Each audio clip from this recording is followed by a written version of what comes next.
사랑하는 여러분, 우리가 신앙생활 하다 보면 늘 기쁨에 충만한 것은 아닌 것 같습니다. 좀 견디기 힘든 순간도 있고 위기도 있고 고난도 있고 좀처럼 좀 기쁨이 회복되지 않을 그럴 때가 있지 않겠습니까? 뭐 저만 그런 것 같지는 않고요. 여러분들도 아마 그럴 수 있으리라고 그렇게 생각을 한번 해봅니다. 가장 견디기 힘든 순간이 무엇인가 제가 곰곰이 생각을 해보니까 좀 답답할 때인 것 같아요. 답답할 때 우리가 조금 신앙생활할 때 좀 견디기 힘들 쉽지 않다 그런 생각을 한번 해보게 됩니다. 하나님께서 우리가 기도하면 좀 응답해 주시면 좋겠는데 응답이 참 쉽지 않아요. 그러면 참 답답합니다. 하나님께서 우리가 좀 계시해 주셔가지고요, 우리가 어디로 가야 할지 무엇을 해야 할지 분명하게 좀 나타내 주시면 좋으련만 그렇지 않을 때가 종종 있잖아요. 그럴 때 우리는 참 답답한 그런 생각이 듭니다. 뭐 젊은 친구들 같은 경우에는 뭐 취업이라든지 아니면 또 결혼이라든지 어떤 또 뭐 어디 학교 입학이라든지 또 어느 곳에 가서 일을 해야 할지 이렇게 분명하게 말씀해 주시면 참 좋겠지만 그러지 않을 때가 있단 말이에요. 그러면 참 답답하고 또 젊은이들 말로 미칠 지경인 그런 생각을 들 때도 있을 것 같습니다. 저도 답답한 때가 좀 있어요. 교회를 개척하고 5년 정도 지났는데 또 하나님께서 부흥을 왜 이리 더디 주실까? 분명히 마음에 확신이 있는데 그것을 생각하면 좀 답답할 때가 없지 않아 있습니다. 여러분, 이 답답한 것은요, 우리만 그런 것도 아닌 것 같아요. 오늘 본문에 등장하는 엠마오로 내려가는 두 제자도 너무너무 답답한 그런 환경 가운데 있었습니다. 예수님께서 십자가에 매달려 죽으셨잖아요.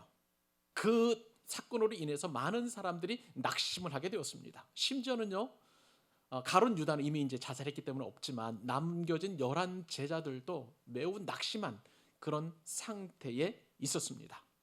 그리고 오늘 본문에 보니까 엠마오로 내려가는 두 제자도 그런 것으로 보입니다. 그런데 이 엠마오로 내려간 두 제자는요, 예수님이 메시아라고 생각을 했어요. 아마 그 메시아는 대부분 그때 당시에 있었던 사람들이 가지고 있었던 생각은 정치적인 메시아였어요. 장차 메시아가 오면 옛날에 그 다윗 왕과 같이 정벌하고 이방 민족을 물리치고 하나님 나라를 굳게 세우리라는 그런 정치적인 메시아를 원했던 것이죠. 이 두 제자도 바로 그러한 메시아를 기다렸다라고 할 수가 있겠습니다. 너무나 기대가 컸던 만큼 예수님께서 돌아가시자 그만큼 실망도 컸던 것으로 보입니다. 누군가에게 부활하신 예수님이 그 분을 좀 만났다는 그런 소식이 들렸습니다만은 그러나 너무나 실망하니까 그런 이야기조차 이 엠마오로 내려가는 두 제자의 귀에는 들려오지 않았던 것이죠. 그리고 앞으로 어떻게 살아야 할까? 내가 목숨을 걸고 평생을 걸고 예수라는 그 메시아를 추종을 했지만 그 메시아는 죽고 이미 없으니 앞으로 어떻게 살아야 할까 하면서 그 앞날에 대한 막막함 때문에 참 답답해하면서 자신들이 살던 고향인 엠마오로 지금 돌아가고 있습니다. 여러분, 우리도 엠마오로 내려갈 때가 종종 있습니다. 처음에는 구원의 감격에 기뻐하며 즐거워하며 하나님을 경외하고 하나님을 예배하는 그런 감격이 누립니다. 이것을 바로 첫사랑이라고 그렇게 이야기를 하지요.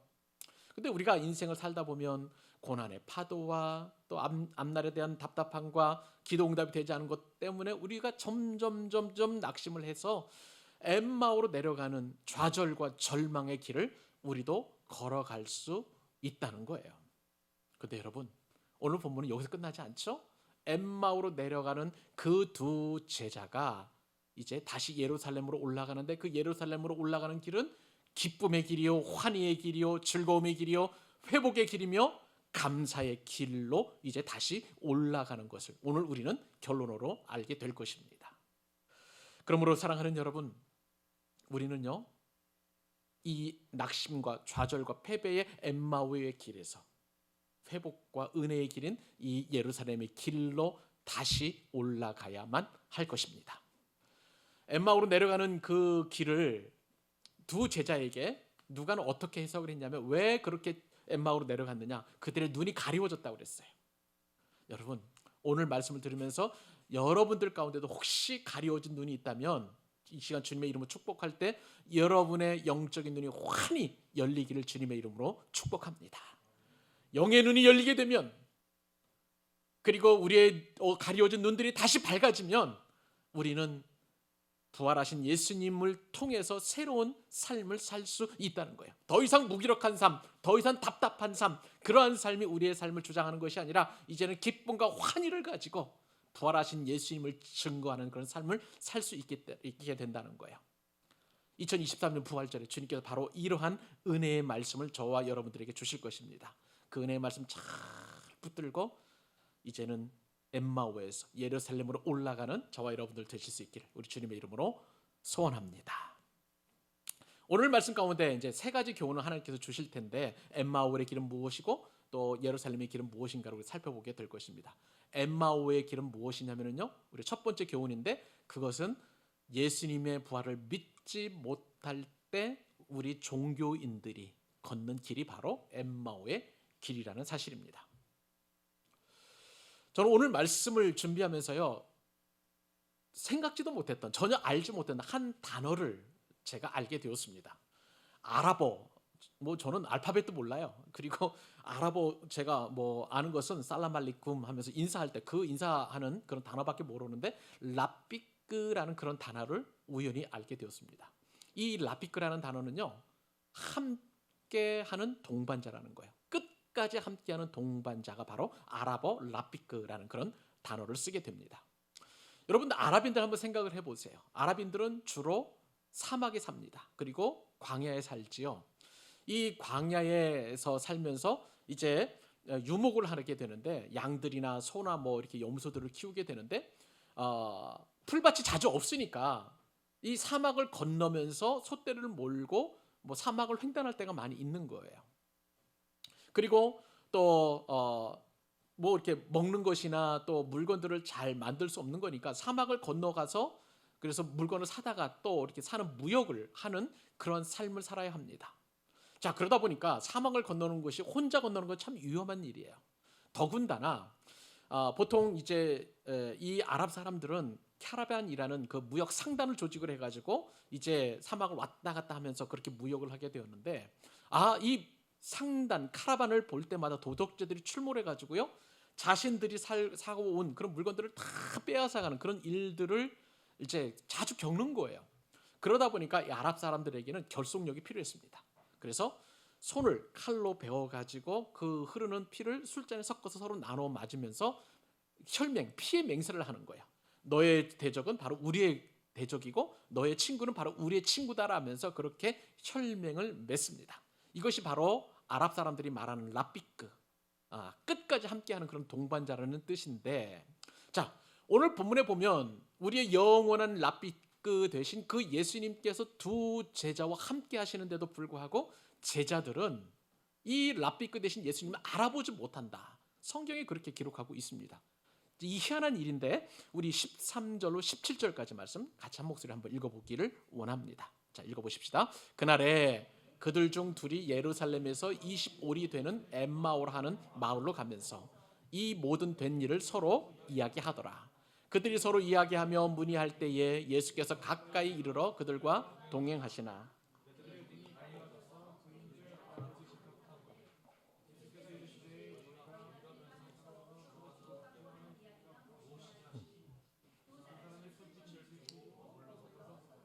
자, 오늘 본문의 시작은 바로 그날에라고 그렇게 시작을 하고 있습니다. 그날에 보니까 두 제자가 엠마오로 터벅터벅 걸어가는데 너무 실망과 시리에 빠진 나머지 그렇게 엠마오로 걸어가고 있다고 성경에 기록하고 있습니다. 누가는 이 제자가 누구인지 그렇게 중요하게 생각하지 않는 것 같습니다. 글로바라는 이제 이름이 이제 18절에 등장을 하게 되는데 두 사람 가운데 한 사람이 바로 글로바라는 것이죠. 이 글로바 우리는 잘 알지는 못합니다만 제가 조금 이따 설명을 좀 드릴게요. 글로바와 다른 제자가 이제 엠마오로 걸어가는데 이 엠마오로 걸어가면서 두 제자가 서로 이야기하는 거예요. 자, 그 엠마오는 대략 25리 정도 떨어져 있다라고 합니다. 여러분들은 요즘 거리 개념 그 개념을 잘 모르죠. 그런데 어른들은 잘 알아요. 10리가 4km입니다. 그러니까 25리니까 대략 한 12km 정도 되는 거리. 예루살렘에서 엠마오까지는 12km 정도 되는 거리라는 것을 우리가 어렵지 않게 생각해 볼 수 있는 것이죠. 자, 두 제자는 이렇게 예루살렘에서 엠마오로 걸어가는데 서로 그동안 되어진 일들을 그렇게 이야기하고 있습니다. 자, 그날에라고 했는데 이 그날에라는 것이 굉장히 중요합니다. 이제 누가복음 24장 오늘 본문은 13절로부터 시작이 되는데 1절로 12절까지는 예수님께서 부활하신 안식 후 첫날을 말하는 거예요. 그러니까 그날은 예수님이 부활하신 날이고 그날 이제 아마 뭐 오후쯤 되려나요? 그때에 이제 엠마오로 두 제자가 걸어가고 있는 그런 상황이라는 것입니다. 자, 이 두 제자라고 좀 말씀을 드렸는데요. 이 두 제자는 어떤 제자들이냐? 여러분 잘 아는 것처럼 예수님의 제자 하면 보통 우리가 생각할 때에 12명의 제자들을 이야기합니다.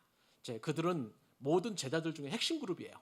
그리고 예전에 또 예수님께서 공생에 사실 때 70명의 제자들을 전도대로 이렇게 파송한 적이 있었습니다. 그러니까 그 코어 12명 외에 70명의 제자들이 또 있었었고요.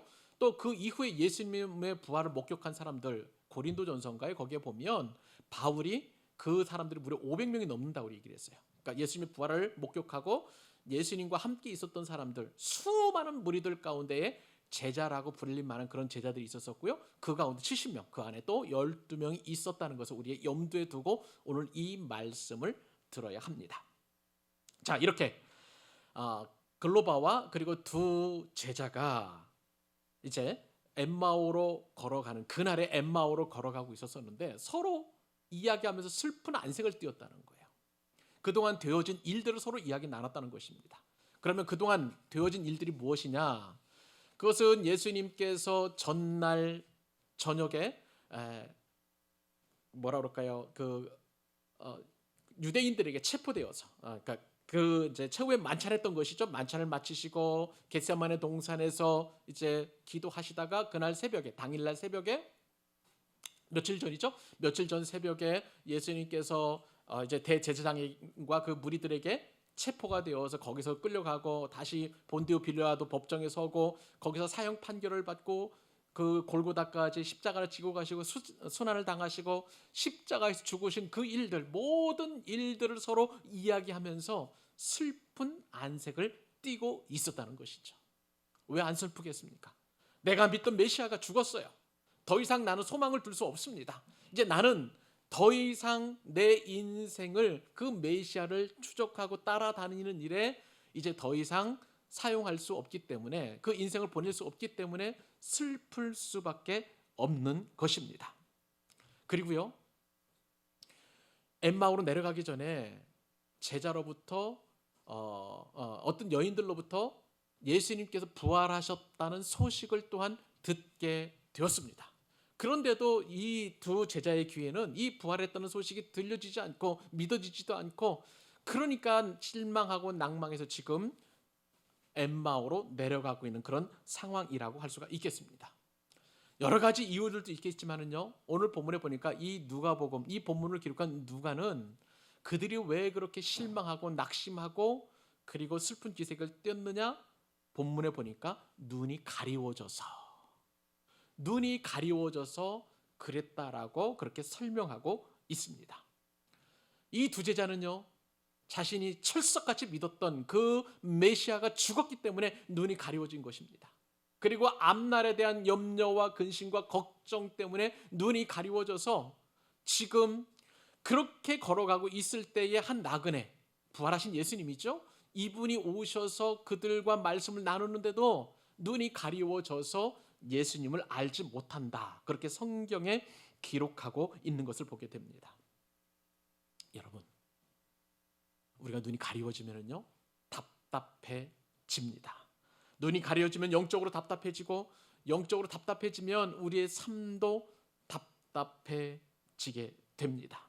그렇기 때문에 우리는 이 영적인 이 답답함 속에서 부활하신 예수님을 꼭 만나야 되는 거예요. 이 답답함을 해결하기 위해서 인생의 답답함, 우리 눈이 가리워져서 근심과 걱정과 염려로 가득 찬 이 문제를 반드시 해결해야만 하는 것입니다. 근데 여러분, 여기에 오늘 말씀에 엄청난 축복이 있어요.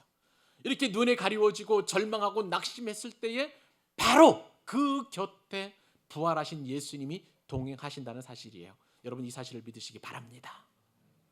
우리는 얼마나 날마다 성령 충만하기를 원해요. 기쁨이 충만했으면 좋겠습니다. 신앙생활할 때 정말 열심을 내고 그리고 열정을 가지고 신앙생활할 수 있었으면 참 좋겠습니다만은 제가 서두에 말씀을 드린 것처럼 우리는 그런 삶을 살 때가 극히 드물어요. 매일매일 무료할 때도 있고 낙심할 때도 많고 그리고 신앙의 의미와 그 어떤 그 존재 자체도 우리가 의심할 정도로 그렇게 무기력한 삶을 살아갈 때가 더 많다는 것을 우리는 인정합니다.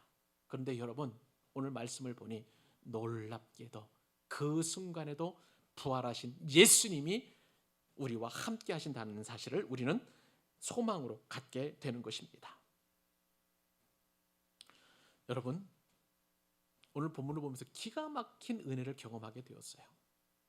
그동안 부활하신 예수님, 이제 시간은 얼마 되지 않았습니다. 오늘 본문상의 배경에 보면. 그런데 부활하신 예수님께서 가장 먼저 찾아간 사람은 바로 이 엠마오로 내려간 두 제자였어요. 우리가 상식적으로 생각할 때에 예수님께서 부활하신 그 이 기쁨의 소식을 가장 먼저 누구에게 알려야 되겠습니까? 핵심 그룹인 11명의 제자에게 알려야 된다라고 우리는 상식적으로 생각할 수 있겠지만 아니에요.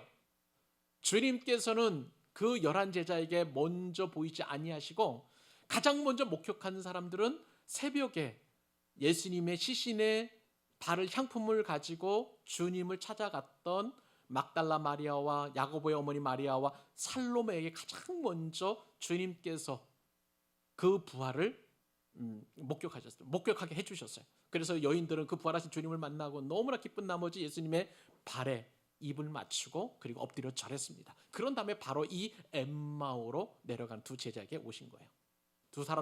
이 두 사람들의 공통점이 있어요. 막달라 마리아와 그리고 야고보의 어머니 마리아와 살로메도 예수님께서 죽으심으로 말미암아 깊이 낙심되었던 그런 상황이었습니다. 두 제자도 바로 이렇게 예수님께서 죽으심으로 말미암아 낙심되었던 그런 상황 가운데 있는데 부활하신 예수님이 가장 먼저 찾아온 사람들이 바로 이렇게 신앙생활하다가 낙심하고 좌절하고 실망하고 곤고했던 이 사람들에게 찾아오셨다는 사실이에요. 사랑하는 여러분, 지금 여러분의 모습은 어떻습니까? 낙심해 있습니까? 삶이 답답하지 않나요? 무기력합니까? 그리고 좀 고통스럽고 그렇습니까? 그러나 그럼에도 불구하고 주님께서 세 여인과 함께 이 낙심에 빠진 엠마오로 내려가는 두 제자에게 먼저 찾아오신 것처럼 가장 낙심에 있는 좌절에 빠져 있는 나에게 먼저 오심을 여러분 믿으시기 바랍니다. 이것이 바로 우리가 엠마오로 내려가는 제자로서 삶을 살아간다 할지라도 부활하신 주님 나와 동행한다는 기쁨이에요. 비결이에요. 주님은 어찌하든지 우리를 떠나지 아니하십니다. 지금 이 순간에도 나의 삶을 주장하시고 인도하시고 그리고 낙심 속에서도 떠나지 아니하시고 나를 보호해 주시고 지켜주시는 부활하신 예수님 나와 함께 하심을 믿을 수 있기를 우리 주님의 이름으로 축복합니다. 오늘 말씀을 통해서 주시는 또 다른 두 번째 교훈 한번 볼까요? 자, 이렇게 낙심에 빠져 있던 그리고 자신과 동행했던 분이 예수님인지를 알지 못했던 이 엠마오로 내려가는 두 제자가 언제 예수님을 알게 됐냐면요, 가려워졌던 눈이 열려지게 되냐면 놀랍게도 식탁의 교회를 나눌 때요. 쉽게 말하면 일상에서 부활하신 예수님을 만나게 되었다는 사실입니다. 자, 여러분, 지금 예수님과 함께 25일이나 되는 거리를 걸어가면서 두 제자는 여러 가지 되어진 일들을 이야기하고 그러면서 드디어 엠마오에 도착을 하게 되었습니다. 그런데 엠마오에 도착해서 식탁의 교제를 나누면서 이 제자들의 눈이 확 열려지게 되는 것을 보게 돼요. 오늘 본문 조금 길지만 우리 18절로 20절 그리고 축약을 해서 28절로 31절까지 말씀 한번 읽어보도록 하십시다. 읽겠습니다. 그 한 사람인 글로바라 하는 자가 대답하여 이르되 당신이 예루살렘에 체류하면서도 요즘 거기서 된 일을 혼자만 알지 못하느냐. 이르시되 무슨 일이냐. 이르되 나사렛 예수의 일이니 그는 하나님과 모든 백성 앞에서 말과 일에 능하신 선지자이거늘 우리 대제사장들과 관리들이 사형 판결에 넘겨주어 십자가에 못 박았느니라. 자, 그 다음에 그들이 가는 마을에 가까이 가매 예수는 더 가려 하는 것 같이 하시니 그들이 강권하여 이르되 우리와 함께 유하사이다. 내가 저물어 가고 날이 이미 기울었나이다 하니 이에 그들과 함께 유하러 들어가시니라. 그들과 함께 음식 잡수실 때에 떡을 가지고 축사하시고 떼어 그들에게 주시니 그들의 눈이 밝아져 그인 줄 알아보더니 예수는 그들에게 보이지 아니하시는지라. 아멘. 여러분, 말씀을 드린 대로요, 지금 엠마오로 내려가는 두 제자가 예수님과 함께 되어진 일들에 대하여 이런저런 이야기를 나누고 하고 있는데 여전히 두 제자는 알지 못하고 있습니다. 예수님께서는 이제 그 두 제자가 궁금했던 일들을 지금 얘기해 주시고 계시는 거예요. 어떤 얘기를 하느냐? 두 제자가 나그네가 이제 여러 가지 이야기를 하는데 갑자기 나그네가 붙어가지고 당신들이 하는 얘기 무슨 얘기입니까? 했더니 이 두 제자가 나그네에게 하는 이야기가 저 예루살렘에 있었던 그 되어진 일들을 당신 알지 못합니까? 왜 혼자만 알지 못합니까? 이렇게 이제 핀잔을 준 거거든요. 그때 예수님께서 이제 여러 가지 이야기를 하십니다. 그러면서 그때 있었던 일들을 쭉 풀어서 설명하시는데 핵심적인 것은 이거예요. 그 고난을 겪은 후에야 하나님의 영광에 들게 되셨다라는 것이죠. 그러니까 십자가의 죽음, 이것이 이해가 안 된다는 거예요. 그런데 그 십자가의 죽음이 하나님의 영광에 들어가는 그런 일이다라고 지금 나그네 되신 부활하신 예수님이 제자들에게 설명을 하시는 것이죠.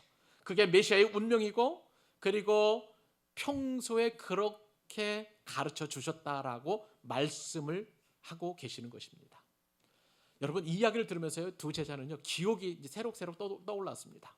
그동안 주님의 말씀을 한 귀로 듣고 한 귀로 흘렸습니다. 그리고 그 기억에서 지워졌는데 예수님께서 지금 이처럼 쭉 설명을 해주니까 그때 들었던 말씀들이 다시 기억이 나는 거예요.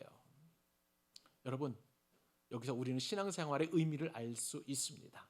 신앙생활이라는 것은요, 기억해내는 거예요.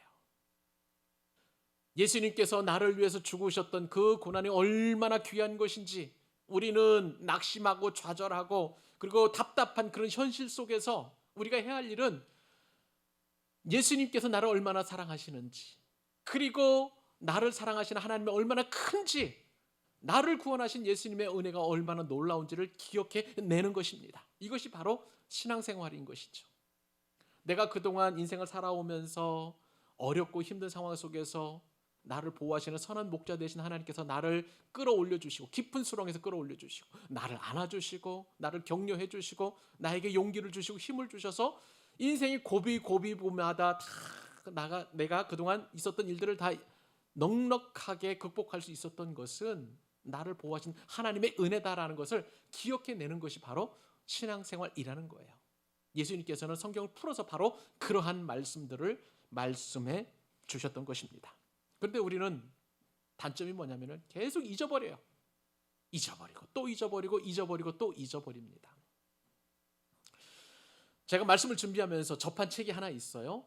지저스 포스트라고 여기 가까운 수원중앙침례교회 고명진 목사님, 담임 목사님이시대 그분이 쓴 책입니다. 그 책에 이런 내용이 나와요. 미국에 도자기하고 골동품을 아주 전문적으로 수집하는 수집가가 있습니다. 이 사람은 이제 언론인이면서 특별히 이제 그 골동품을 수집하는 것을 굉장히 좋아하는 사람이고 그래서 그 수집한 골동품을 판매해서 이득을 취하는 그러한 또 골동품 가게도 운영하고 있었습니다. 근데 이 사람이 어느 날 기가 막힌 소식이 하나 들려와요. 유럽의 저 어느 명문가에서 오랫동안 보관해 왔던 도자기를 이제 내놓았다는 거예요. 그래서 그 소식을 듣자마자 이 골동품 수집가는 잠을 자지 못했습니다. 그러면 가슴 뛰는 밤으로 자는 둥 마는 둥 해가지고 급히 유럽으로 건너가게 되었어요.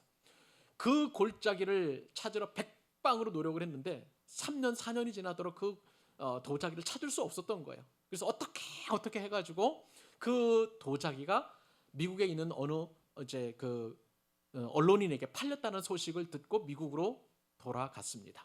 그래서 이리저리 찾는 가운데에 깜짝 놀랄 만하게 그 골동품을 산 언론인을 발견하게 되었어요. 그 사람은 바로 자신이었습니다. 이 사람이요, 오래전에 그냥 그 골동품을 사서 중요한 그 가치를 알아보지 못하고 골동품 가게 그 창고에 그냥 넣어놓은 거예요. 그러면서 골동품을 찾으려고 그렇게 세월과 돈을 낭비했습니다. 어쩌면은요, 우리는 신앙에 있어서 이런 골동품 수집가와 같을지도 모르겠습니다. 가장 귀하신 예수님을 저 밑바닥에 처박아 놓고 그렇게 우리는 예수님이 없는 것처럼 예수님 나를 만나주세요, 예수님 나와 동행해 주세요, 예수님 저를 도와주세요, 그렇게 우리가 갈구하고 있는지도 모르겠다는 것입니다. 여러분, 우리는 부활하신 예수님께서 우리와 함께 하실 때 한 번도 우리를 떠나지 않으신다는 사실을 꼭 기억해야만 할 줄로 믿습니다. 도상에서 바로 부활하신 예수님께서 이처럼 성경을 쭉 풀어서 설명을 해주니까 제자들은요, 너무나 마음이 좋았어요. 그래서 그 마음이 뜨거워졌다라고 성경에 기록되어 있습니다. 근데 이 제자들이 그것이 바로 예수님께서 우리에게 들려주신 말씀이라고 깨닫게 해주신 그 순간이 있는데, 그때는 언제냐면요, 예수님과 더불어서 저녁 무렵에 이제 엠마오 도착을 했는데, 그 엠마오에 도착했을 때 예수님은 가던 길을 쭉 가시려고 그랬지만 강권에서 우리와 함께 유아사이다 부탁을 해가지고 예수님을 자기 집으로 초청을 했어요. 그리고 나서 식탁에 교제를 밥을 먹습니다. 그런데 이 밥을 먹는 동안 두 제자의 눈이 확 열려지게 된 거예요. 밥을 먹는 가장 평범한 일상 가운데에서 영적인 눈이 열려지게 되었다는 것입니다. 여러분, 우리는요, 아주 특별할 때만 하나님을 만나고 예수님을 만나려고 그렇게 꿈을 꿀 때가 있습니다. 예를 들어서 우리는 평상시에 늘 예수님과 동행함에도 불구하고 어떤 특별한 집회에 가서 예수님을 만나려고 하고, 또 교회에 가서만 예수님을 만나려고 하는 그런 오류를 범할 수 있다는 거예요. 아니에요. 예수님은 평범한 일상 가운데 우리와 늘 함께 하시는 줄 믿으시기 바랍니다. 내가 출근할 때, 내가 가족들을 위하여 밥하고 빨래하고 청소할 때, 그리고 내 직장에서 일하고 있는 그 일터에서, 교회에 와서도 마찬가지야. 봉사의 일하고 또 그 다음에 어떤 평범한 일을 할 때에도 늘 부활하신 예수님이 우리와 함께 하신다는 사실이에요. 그러나 그럼에도 불구하고 우리는 마치 예수님이 안 계신 것처럼, 어떤 특별한 날에만 주님을 만나야 되는 것처럼 그렇게 오해하고 살아가고 있는지 한번 여러분 점검해 보실 수 있기를 바랍니다. 제자들의 눈이 열려지게 된 배경이 있어요. 예수님께서 식사를 준비하실 때에 축사를 하셨습니다. 그리고 축사하신 이후에 떡을 떼어서 제자들에게 나누어 주실 때 제자들의 눈이 확 열린 거예요. 여러분, 오직 예수님만이요, 공생의 사역을 하실 때에 축사하시고 떡을 떼어서 나눠 주셨다는 거예요. 여러분 잘 기억하시죠? 오병이어 때도 예수님께서 축사하셨습니다. 그리고 떡을 떼어서 나누어 줄 때에 장정만 5,000명이나 되는 사람들이 먹었어요. 그리고 예수님께서 십자가에 달리시 전날 밤에도 12제자와 함께 성찬을 또 제정하셨잖아요. 그때도 주님은 떡을 떼시고 잔을 나누시면서 그렇게 자신이 메시아 되심을 말씀하셨던 것입니다. 두 제자가 보니까 그 일이 딱 떠오르는 거예요. 맞다. 떡을 떼시는 것은 예수님만이 하셨지. 그리고 그 전에 축사하신 것은 예수님만이 하셨지. 그분이 구시구나. 그러니까 눈이 확 열려지고, 그리고 엠마오 도상에서 걸어올 때 들었던 그 말씀들이 확 이해가 되는 거예요. 그러니까 마음이 뜨거워지고, 그리고 주님을 만나는 그런 은혜를 경험하게 된 것입니다. 여러분, 우리는 이 말씀을 통해서 아주 평범한 삶 속에서 우리가 주님을 만날 수 있다는 사실을 우리는 알게 됩니다. 이것은 은혜입니다. 이것은 은혜예요. 우리가 특별히 금식하면서 기도할 때도 주님을 만나주시고, 간절한 소망을 가지고 간절하게 기도할 때도 우리를 만나주시지만, 더 특별하게 우리를 만나주실 때는 일상이라는 거예요. 교회에서만 주님을 만나려고 하지 마시기 바랍니다. 나의 모든 삶 속에서 주님이 나와 함께 하심을 여러분 인정하시고, 그리고 여러분들이 구할 것은 나의 영적인 눈이 열려져서 나와 동행하시는 부활하신 예수님을 만날 수 있기를 소망하실 수 있기를 바랍니다. 엠마오로 내려갈 때에 우리의 눈은 닫혀 있을 수 있어요, 제자들처럼. 그러나 분명한 것은 그 상황 속에서, 평범한 일상 속에서 좌절과 낭망의 길이었던 그 엠마오의 그 길의 정점에서 바로 평범한 일상에서도 주님께서 우리를 만나 주시고 우리의 영적인 눈이 열려진다는 그런 말씀을 주고 계시는 거예요. 여러분의 뜻대로 되지 않을 때가 많죠? 응답이 안 될 때도 많을 것입니다. 신앙생활하는 것, 그것이 우리에게는 참 피곤한 일이고, 그리고 좀 쉬었으면 좋겠다는 그런 마음이 들 때도 여러분 포기하지 마시고 나의 영적인 눈이 열릴 수 있기를 소원하시기 바랍니다. 부활하신 예수님이 여러분을 직접 만나 주시고 교제하시고 소통하시고 여러분의 삶을 온전하게 인도하실 줄로 믿습니다. 그 기쁨이 바로 이 부활절에 저와 여러분에게 주시는 생명의 말씀이신 줄로 믿습니다. 마지막 이제 부활하신 주님을 만난 두 제자가 이제 어떻게 인생을 살아갈지 우리는 또한 세 번째 교훈을 살펴보아야 합니다. 다시 예루살렘의 길로 올라가야 된다는 것이죠. 기쁨의 길, 회복의 길, 그리고 축복의 길입니다. 자, 부활하신 주님을 만나고 영적인 눈이 열린 두 제자는 삶이 완전히 바뀌게 되었습니다. 어떻게 바뀌었는지 32절로 35절 같이 읽습니다. 자, 시작. 그들이 서로 말하되 길에서 우리에게 말씀하시고 우리에게 성경을 풀어 주실 때에 우리 속에서 마음이 뜨겁지 아니하더냐 하고 곧 그때로 일어나 예루살렘에 돌아가 보니 11 제자 및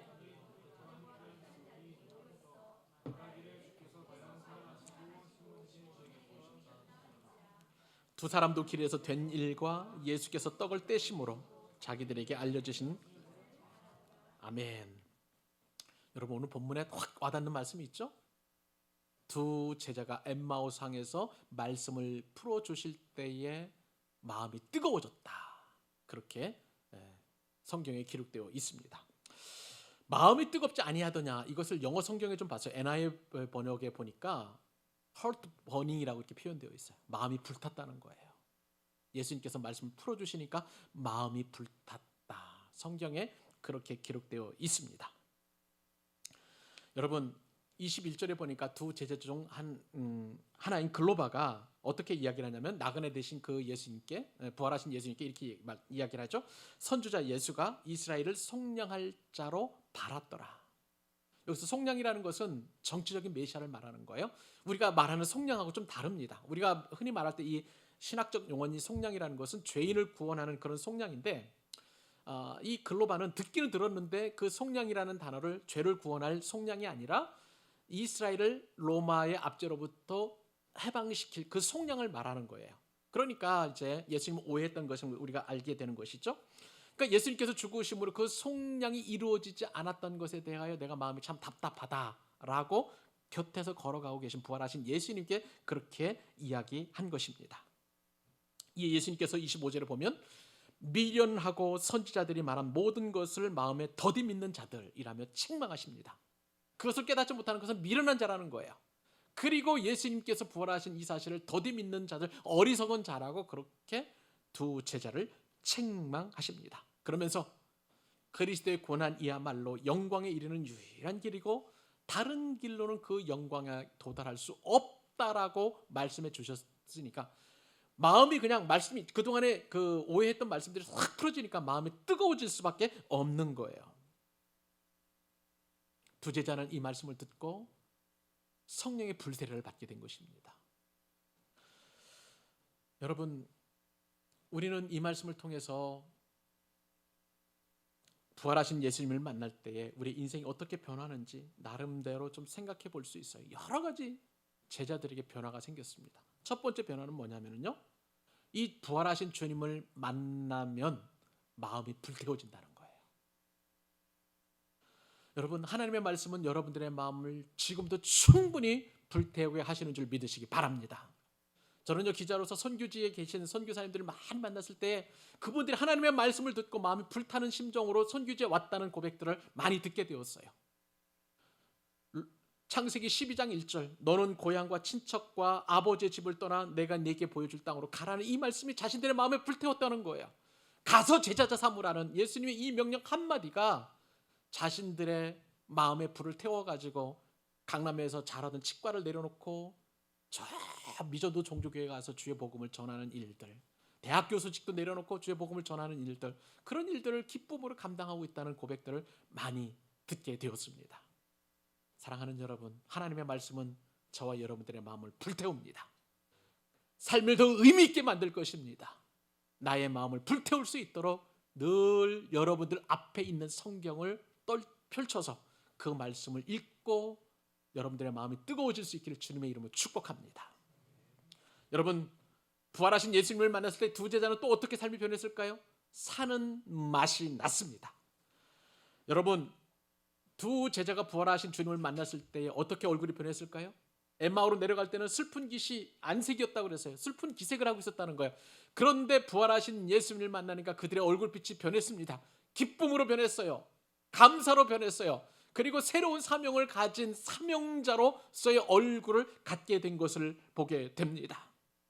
그러니까 낙심하고 좌절해서 실망해서 정말 움츠러들었던 그 인생이 다시 활짝 피는 그런 인생으로 변화되어서 인생의 사는 맛을 경험하게 되었다는 것이죠. 사랑하는 여러분, 지금 신앙생활 하면서 내가 왜 살지? 하루하루의 삶이 똑같고 반복되고 하다 보니까 무료하다면 부활하신 예수님이 여러분 곁에 계심을 믿으시고요. 그리고 성경을 펼쳐서 말씀을 읽으시기 바랍니다. 그러면 여러분들의 마음을 뜨겁게 하고 여러분의 인생의 사는 맛을 새롭게 할 줄로 믿습니다. 내가 직장생활하는 것, 내 가정생활하는 것, 내가 일상생활하는 것이 완전히 새로운 차원에서 여러분들에게 인생의 방향성과 삶을 변화시켜 주실 것입니다. 그 은혜가 여러분들 가운데 있기를 바랍니다. 그리고 이제는 두 제자가 그동안 잃어버렸던 사명이 다시 회복된 것을 보게 됩니다. 말씀의 의미가 모호하고 와닿지 않을 때에는요, 그들의 눈이 가리워졌고 실패하고 실수한 사람처럼 그렇게 쭉 쳐져 있었습니다. 그런데 이제는 예수님께서 말씀을 깨닫게 해주시니까 모든 것이 다 풀렸잖아요. 그러니까 다시 이제 엠마오에서 다시 예루살렘으로 올라가는 인생의 방향 전환이 이루어진 게 된 것을 보게 됩니다. 여러분, 이것은 두 제자가에게 예수님께서 주셨던 삶의 목적이 회복된 거예요. 다시 사명을 확인했다는 것을 우리가 말씀을 통해서 깨닫게 됩니다. 여러분 잘 아시는 중세신학자 어거스틴이 이런 얘기를 했어요. 인간에게 가장 중요한 것은 잘 사는 것이 아니다. 부르심에 따라 사는 것이라고 그렇게 이야기했습니다. 하나님께서 여러분들의 마음을 뜨겁게 해주시면 이제는 다시 사명을 재확인할 수 있는 거예요. 왜 여러분들이 광교 사랑의 교회 다녀셔야 하는지, 왜 여러분들이 주의 복음을 전해야 하는지, 왜 여러분들을 통해서 열방이 주께로 돌아오는 큰 꿈을 꾸게 하시는지 분명히 주님께서는 저와 여러분들에게 말씀하십니다. 이것이 바로 사명이 재확인되는 거예요. 사명을 확인하려면 다른 것이 없죠. 부활하신 예수님을 만나면 되겠습니다. 말씀을 맺습니다. 여러분, 저와 여러분은 오늘도 우리는 믿음의 길을 걷습니다.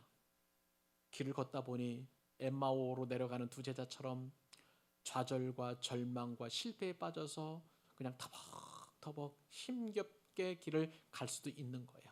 그런데 부활하신 주님을 만나서 모호했던 말씀들을 자세히 설명을 듣고 그리고 그 마음이 어려웠던 말씀들이 다 풀어지니까 영적인 눈이 열려지고 다시 사명이 회복되고 사는 맛이 달라지고 얼굴빛이 바뀌고 그리고 무엇보다도 그들의 마음이 불타올랐던 것을 보게 됩니다. 이것이 바로 예루살렘으로 올라가는 길입니다.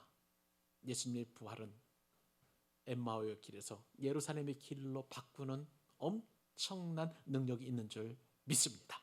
이 믿음을 가지고 우리 다시 세상으로 나아가서 우리의 삶의 현장과 생업의 현장과 학업과 그리고 저와 여러분에게 주어진 모든 일상들을 통해서 하나님께 영광을 올려드리는 그 은혜가 있기를 우리 주님의 이름으로 축복합니다. 기도하겠습니다.